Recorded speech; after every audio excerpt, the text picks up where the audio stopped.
ሩትዬ እንግዲህ የሚዲያዋ መሪ የሚዲያዋ ድምቀት እንግዲህ ፈታ ዘና ብላ እንግዲህ በውስጧ በቅኔ የተሞላበት ስለሆነ በማርና በርጎ የተለወሰ ስለሆነ የሰው ልጅ ከዚህ መረዳት ይቻላል ማለት ነው። እውነት ለመናገር ምንድነው ይሄ ነገር ብላችሁ ብታውቁም ወቁ ባታውቁም ጠይቁ። ሩቲ መታለይ ቦታውን ልቀቁ ከመባላችሁ በፊት ወቁ። አንዳንድ ጊዜ ማወቅ ጥሩ ነው። በቅኔ የተሞላበት በውስጥ ነው የምትወስተው። እኔም ደግሞ ጎጃም ሚዲያ እንግዲህ በዚህ መልኩ እንግዲህ ፈታ ዘና አርጌ እንግዲህ በአበባ ያው ሸብረቅረቅ አርጌ አምጥቻታለሁ ማለት ነው። ሀቅና ሀቅ ነው። የሰው ልጅ የዘራውን ነው የሚያጭደው።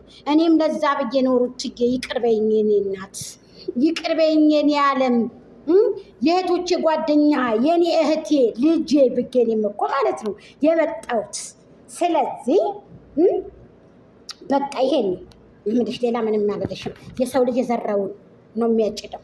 የነጭ ጤፍ ዛላ ወርቃተ መንገድ አንሻት አንሻት አለኝ ወይ ነገር መውደድ ይላል የሀገሬ ሰው። እንግዲህ መቼም ነገር ነገር ሲፈልግ ነገር ሲፈልግ ማለት ነው። ስለዚህ አንቺም የሰው ልጅ የዘራውን ነው የሚያጭደው ማለትሽ ነው። እውነትሽ ነው። ትክክል ነሽ፣ ትክክል ነሽ። በቃ የሰው ልጅ የዘራውን ያስቀመጠውን እኛም ተመልካቾች ነን፣ ታዛቢዎች ነን። አንቺ ቦስት ባረግሽው መሰረት ማለት ነው ሩቲ። ስለዚህ እውነትሽን ነው። አዎ የሰው ልጅ የዘራውን የጎነጎነውን ያስቀመጠውን የክፋቱን ጥግ ላፉ ለከት የሌለበትን ጥግ ነውና እንዲያው አላህ ይቅር ይበለኝ እኔ ውድ እህት። ስለዚህ እንወድሻለን፣ እናከብረሻለን። የቤትሽ ባለቤት እንደገና ደግሞ የልጅሽም ታማኝነትሽም ሁሉም ነገር እንዳለው ነው ማለት ግን የውድ። ስለዚህ ያላ ደግሞ አስተካክሏችሁ ሁላችሁንም ደግሞ ያምጣችሁ በቅርብ። አሁን ውሳኔ ላይ ናቸው፣ ባይዘዊ ውሳኔ ላይ ናቸው። ይሄን ሰሞን በጣም ትልቅ ውይይት አለ ከጉርብ ውስጥ። ትልቅ ዲል ያለው ጉርብ ነው። ለስንት ዓመት ያህል የተመዘገበ ጉርብ ነው። ያው እነ ሙቤ ሲወጡ ሙቤም ወጥቷል፣ ሌሎቹም ወጥተዋል። እንግዲህ ሌሎቹ አሁን ያሉበት ብዙም ስም ባልጠራ ደስ ይለኛል፣ ታውቋቸዋላችሁ ማለት ነው። ያሉበትን ትልቅ ውይይት ላይ ናቸው። ምክንያቱም የወደሱ አድማ ማድረግ እየደረሰ ስለሆነ ቀጥሉበት አድማችሁን። ስኬቶች አሁንም ነገም ዛሬም እናንተም እኛም ሁነን ድል ማምጣት አለብን። ታስተካክለው ይምጡ። ትናንትና ሩቲን በተጠየቀችው መሰረት አልመለሰችም። ሩቲ አውርታለች። ቆርጠው ብሪቲን ጋር አድርገው ቆርጠው አስወጥተው ነው ለእኛ ያመጡልን ቪዲዮኑን በዛ በተወለወለው ሰውዬ ቤት ማለት ነው። ስለዚህ እኔ ከዚችም ከዛችም የሚረግጥ ሰው ብዙም ስለማልወድ ነው፣ ይቅርታ አድርጉልኝ። ሩትዬ አውርተዋለች፣ መልስ ሰጥታበታለች። ግን መልስ እንዳልሰጠችበት ሆኖ ታቆርጦ ወጥቶ ነው ለህዝቡ የደረሰው ማለት ነው። ካሜራ ሲቆምና ካሜራ ወይንም ደግሞ ተቆርጣ የወጣች ቪዲዮ ጠንቅቀን እናውቃለን ስለነበርንበት ስራው ላይ። አንዲት ቪዲዮ አዘጋጅቶ ለህዝብ ማድረስ የምን ያህል እንደሚከብድ ታውቃላችሁ።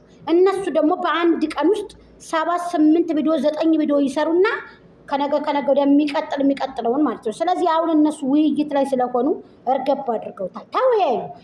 ለወደፊት በምን አይዲያ እንንጻ።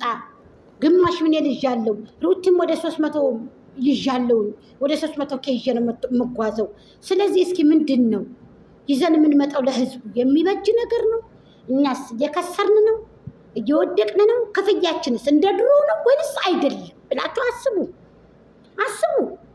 እኛ እንኳ በሰው ቤት ውስጥ ተቀምጠን እየሰራን ትንሽ እንኳ ትከፍለናለች ብለን እየተንጠላጠል ጢሎ ከማንጓዛፍ ላይ እኔ እየወደቅኩ የተነሳውኝ እንደዚህ የሚያረጉትን እንኳ አበረታቱን ስንል እኮ ሩጠው ወደ እናንተ እኮ ነው የምንመጣው።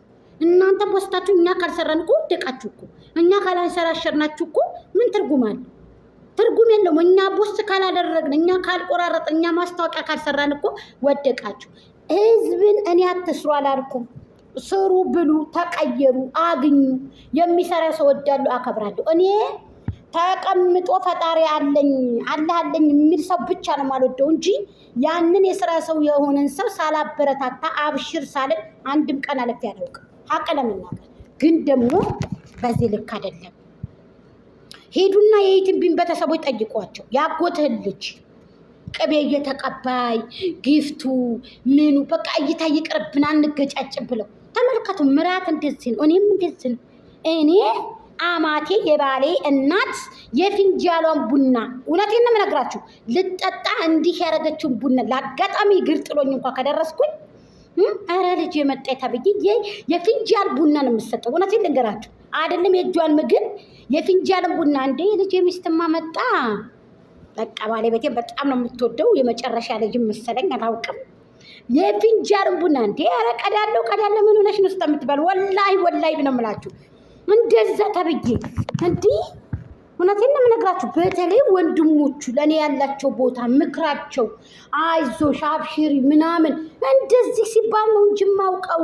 አሁን ያንን ሰው የእናንተ ቪዲዮ አይታችሁ ቢቀየሩብኝ ምን ሊውጠኝ ነው? ይበቃኛል፣ እኔ አልፈልግም ልል ሞት ይሻላል። ስለዚህ በረድ በሉ ሩትዬ። ሁሉም ሰው የዘራውን ነው የሚያጭደው። መልእክትሽ ደርሶናል እና